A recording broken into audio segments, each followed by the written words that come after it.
I have designed a lot of iron farms in my time, and people very often ask me which one is the best. They want to know. And I always decline to answer because it's not that easy. I mean, you can look at rates, but if you ask the same question about a car, some people will say it's a Lamborghini or it's a Porsche or something. But is it? I mean, is it really? Because it depends on your needs. If you have a large family, maybe a Lamborghini isn't really a car for you. If you don't have that much money, well, then it certainly is not a car for you. And maybe you have a preference for vehicles being electric or fossil fueled, or so you get the drift. It's not just one answer that fits all. But if I'm hard pressed, this iron farm behind me, the Lazy Man's iron farm, the scaffolding iron farm, is the one I would say. And the reason is it's simple, it's easy to build, it has decent rates between 16 and 18 stacks an hour, it's only one dimension, and I really like it. But since I designed it in 2022, I think, I've had a lot of experience with this farm, and so have you. You have made a lot of comments on it on YouTube and in my Discord, and some of you have this problem or that problem. So I have redesigned it. I have made it better. I've even upped the rates, so it's from 16 to 18, so now it's 18 to 20, and that's what we're going to be looking at today.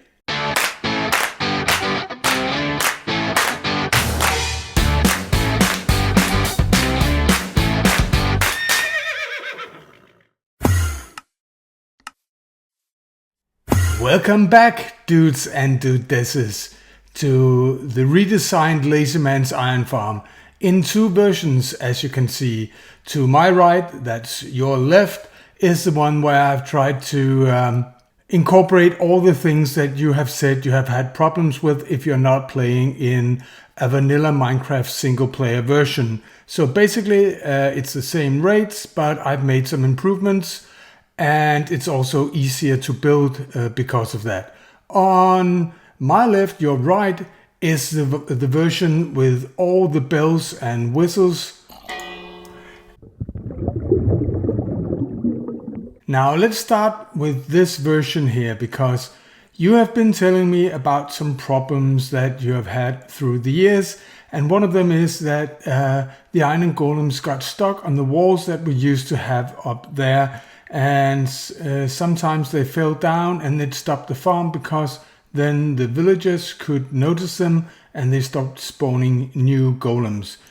In this farm I have used glass panes, and yes, bad pun, they are a pain to use, but it actually fixes the problems. In all the cases that I've heard about, it fixes the problems, and for some reason it's not a problem in vanilla single player Minecraft, but if you're on like a Forge server or something, it can be a problem. One of the solutions I've mentioned before when you have the walls was to bring the walls all the way down so it was 3 above the water, but with this solution you don't have to. Another problem occurred because iron golems, when they spawn, sometimes 3 or 4 at a time, pushed each other and then pushed the one of the golems out, so he kind of stood like this and wasn't going up.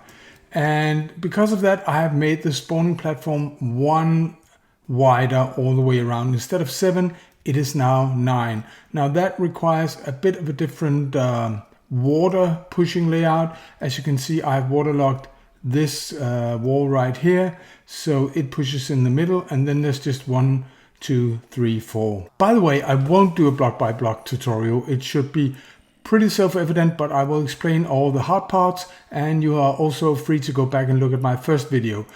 But I will, of course, also, as always, leave a world download in my Discord community so you can play around with it yourself.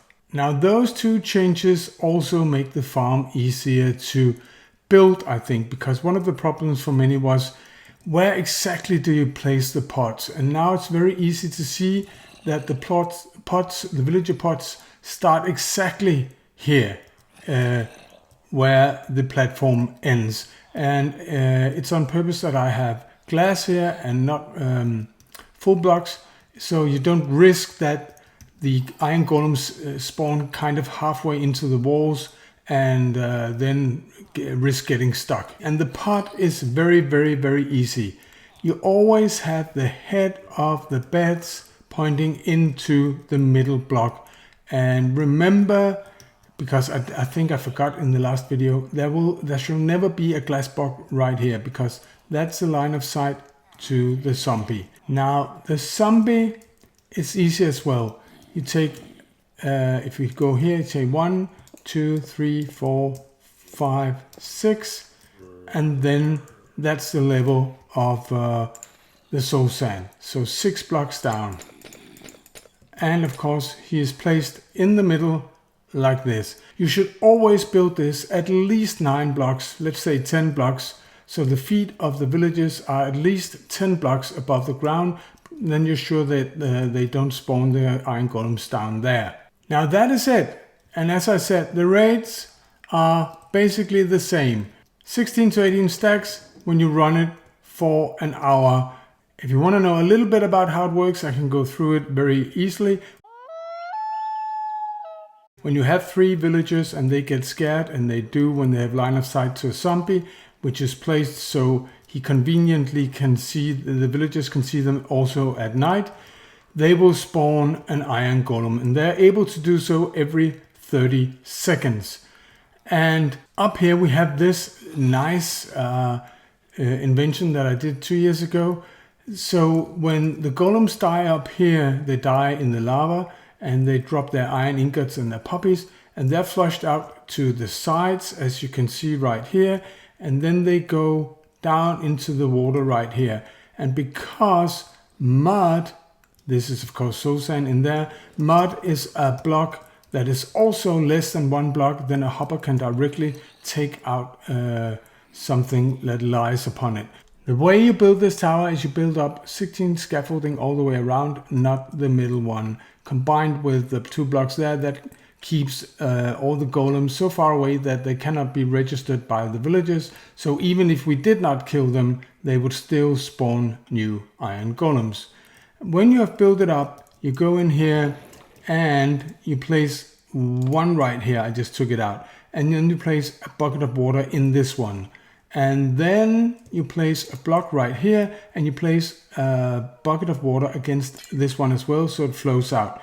Then you go down here and you either place kelp all the way up, or you place 1 kelp and you bone meal it, and then you break it, and then you will have this water column going all the way up and pushing the iron golems into the lava. Now another change I've made on this one is that I've actually put in like a roof. And in very, very, very, very rare occasions, when 4 iron golems were coming up at the same time, one could be pushed up to this border right here when it was that high. So that's just an extra precaution as well. And now for the version with all the bells and whistles. Yes, I'm really gonna pound that pond. I will explain a bit more about what's new in this one. Basically, it's all the same as the one over there, but there's some additions. Primarily this down here. It may look weird to you, but you probably, if you watch my channel anyway, recognize this part right here.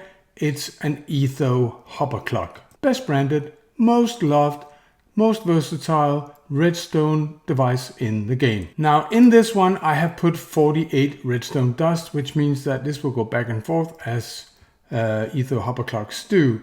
But then I have combined it with another hopper clock right here, and in this one I have 16 items. Now the first hopper clock decides a period, how long there should be before this hopper clock should start.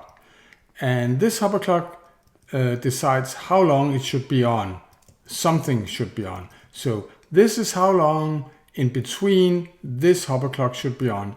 And what we use that for is to minimize lag and improve the rates.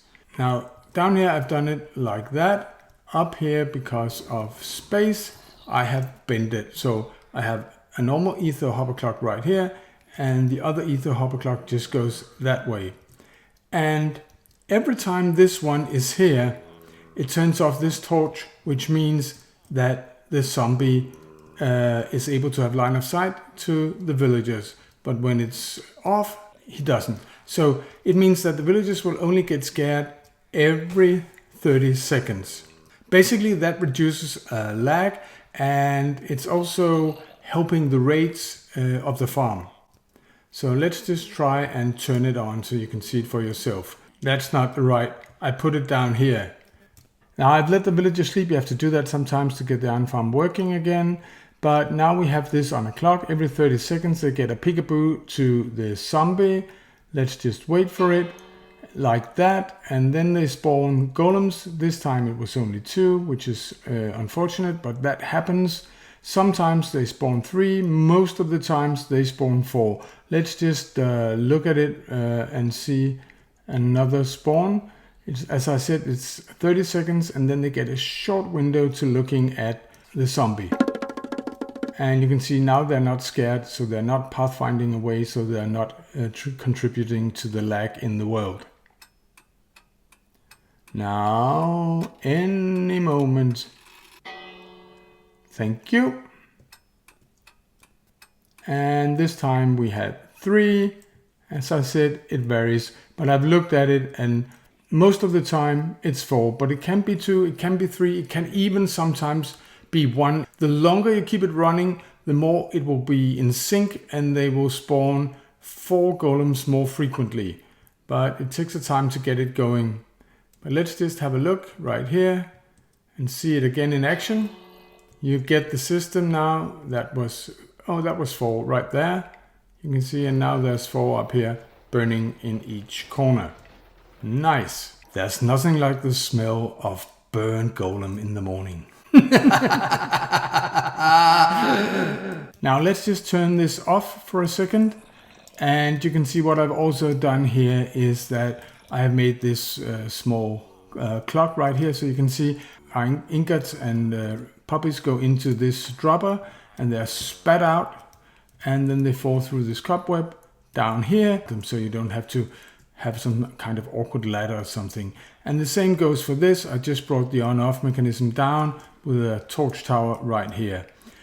And you probably noticed the bell.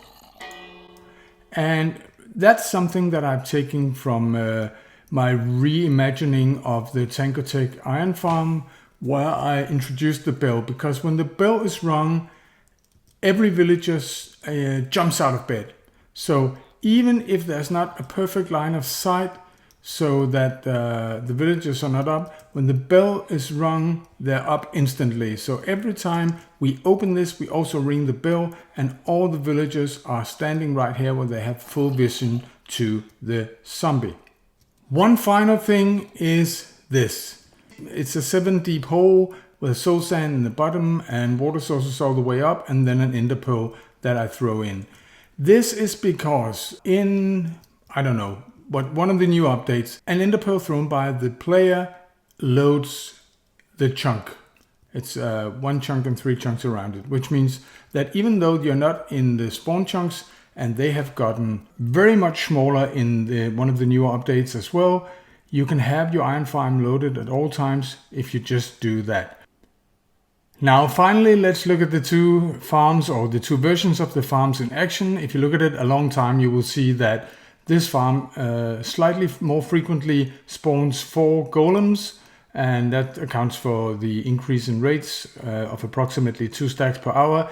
If it's worth it, you know, having to build the redstone, it's up to you. You have to think of the lag reduction as well. Maybe that's not worth it for you, but here you have it, 2 versions. It's up to you which one you want. All right, dudes and dudesses, thank you so much for watching. And if you made it this far, do remember to leave a like, and if you're brand new, subscribe for other videos like this. And until the next one, have a nice one. Bye.